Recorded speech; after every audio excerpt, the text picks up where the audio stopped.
Oi, gente, tudo bem? A gente vai falar essa semana sobre um tema que um dos novos colegas sugeriram, que é se pode ou não usar redações pré-prontas, aqueles modelos padronizados.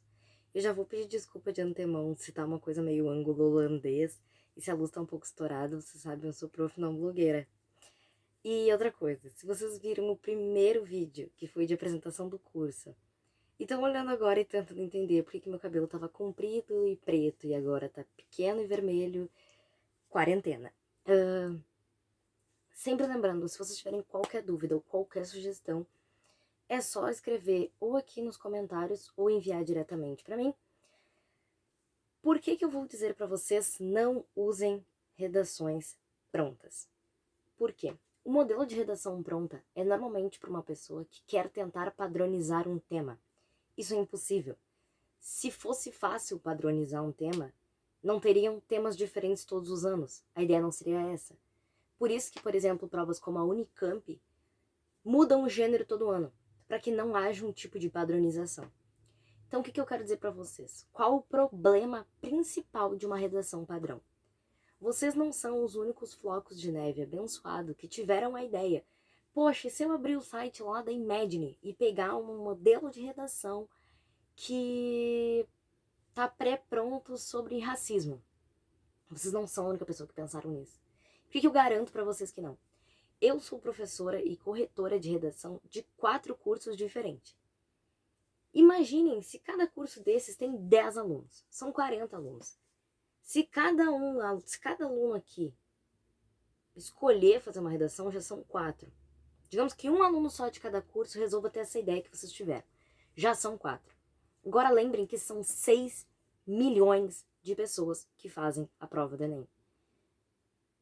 Quantos cursos tem aí? Quantos 4 esses vão se multiplicar? O maior problema da redação pré-pronta é que ela normalmente trabalha com os mesmos modelos de citação. E é isso que vai matar vocês. Porque eu vou ver 90 vezes o nome do John Locke. Eu vou ver 90 vezes a citação do Paulo Freire. Eu vou ver 100 vezes a citação do Rousseau. Infelizmente, para tentar tornar uma redação padrão, existem limitações. Existem citações que não vão servir num tema sobre saúde. Existem citações que não vão servir num tema sobre questões políticas. Então, quando a gente tenta criar uma redação padrão, normalmente nós temos uma limitação de citações e repertórios. Se eu tenho repertórios limitados, significa que todos os alunos que acessarem aquelas redações prontas vão ter os mesmos repertórios. E se cria o que nós chamamos de senso padrão secundário. O que isso quer dizer? O senso comum da redação é normalmente as ideias que vão estar muito perto do texto de apoio. Então, aquelas ideias que estão lá no textinho que vocês recebem é normalmente o senso comum, que a galera que não sabe o que fazer quando chega na prova acaba fugindo para ele. Qual é a segunda coisa que acontece? O senso secundário. Redações pré-prontas.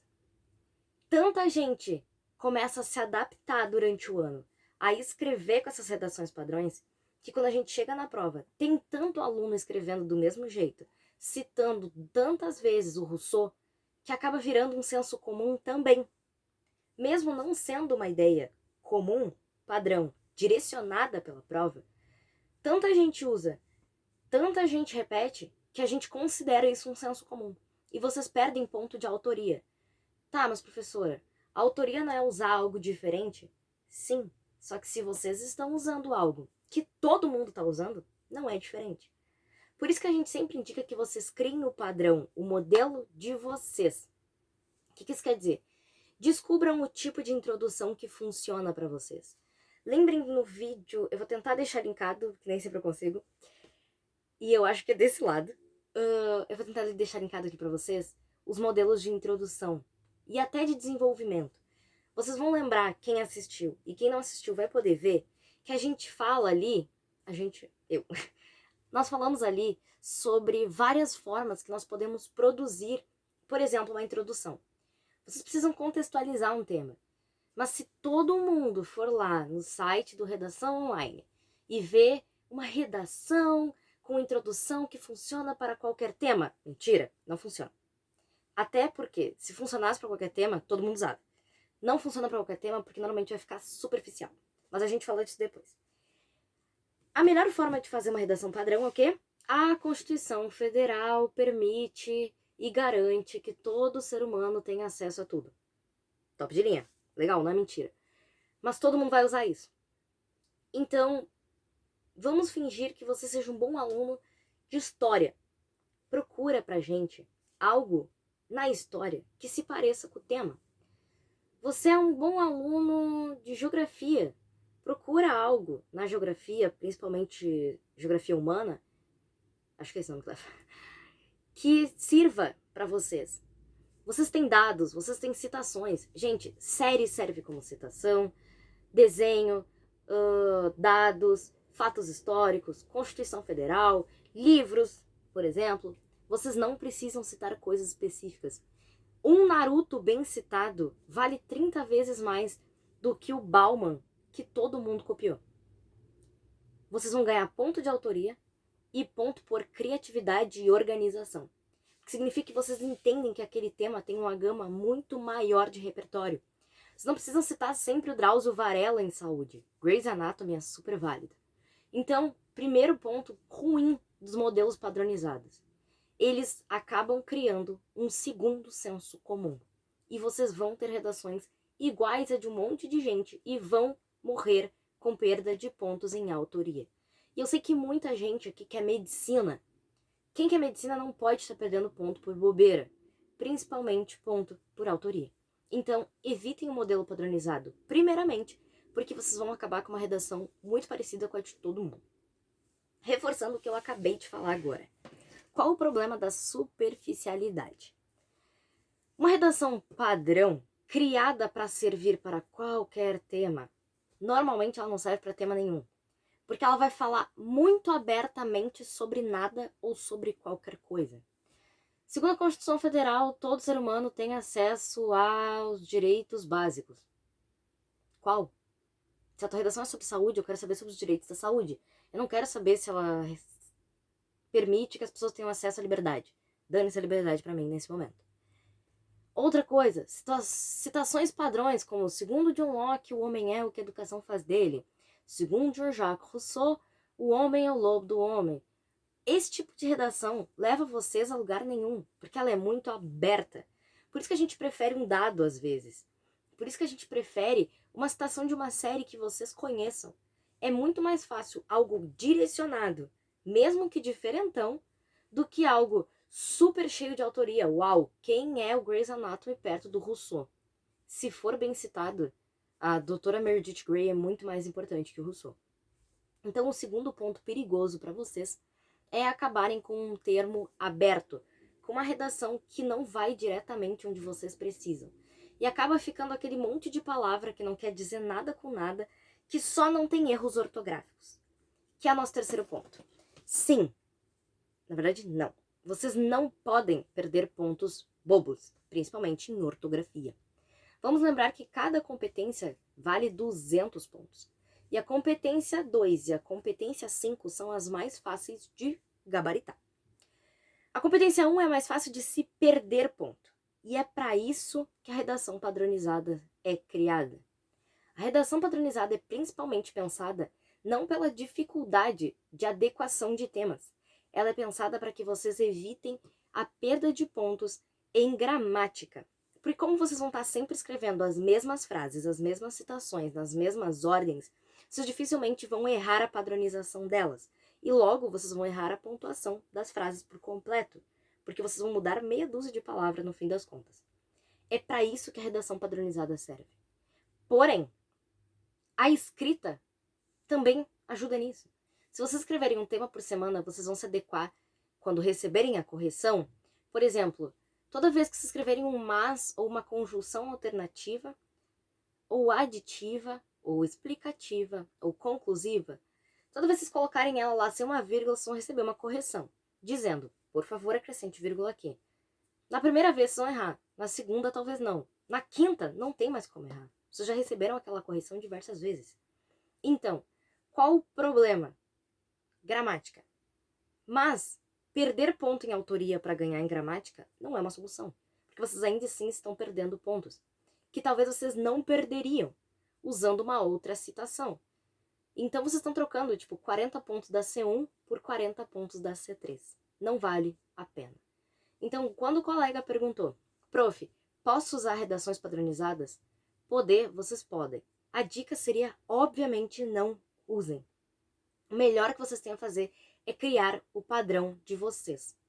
O que isso significa? Que vocês podem sim escrever sempre da mesma forma, só ir modificando de acordo com os temas, desde que seja um modelo que se adeque a vocês.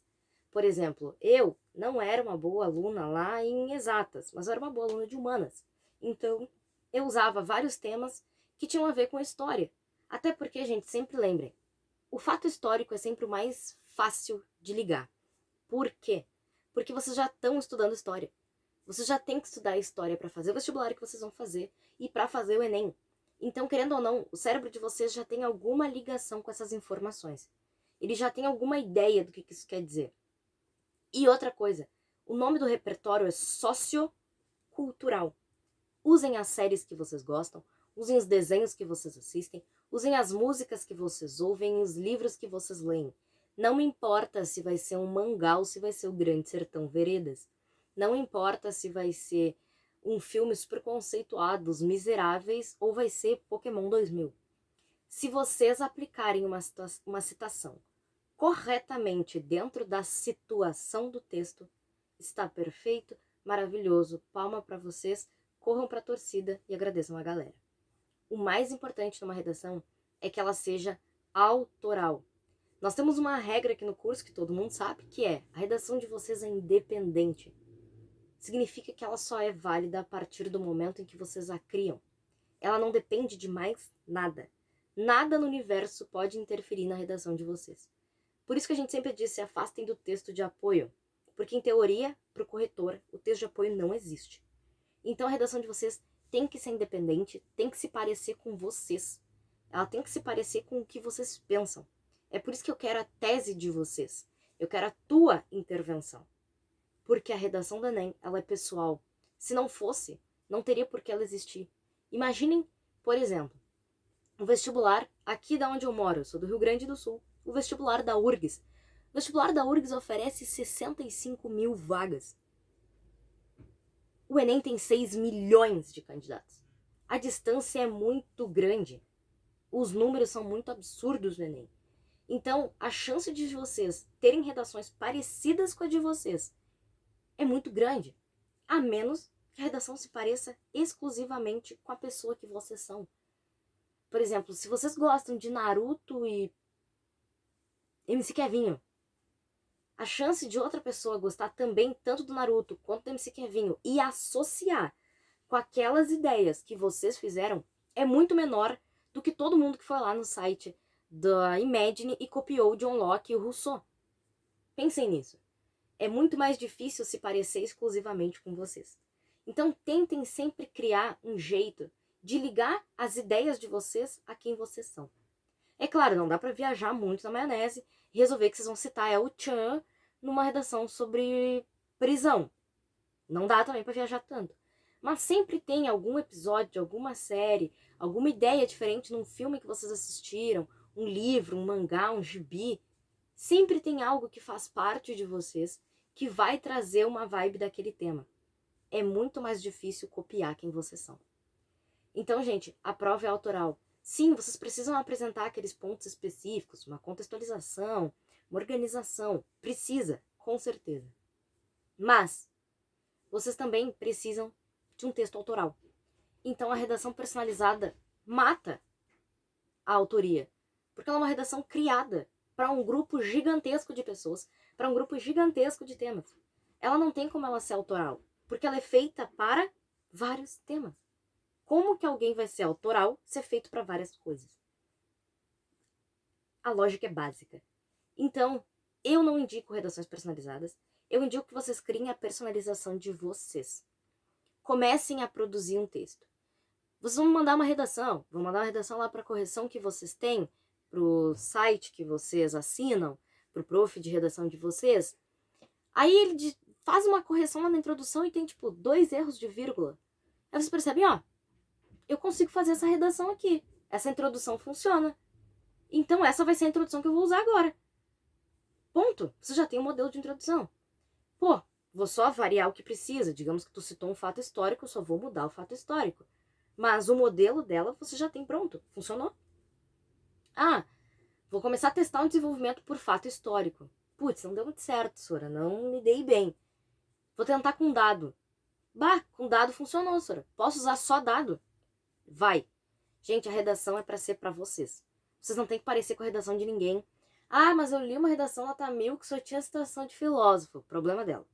Interessa. A redação nota 1000 do ano passado não é a redação nota 1000 desse ano.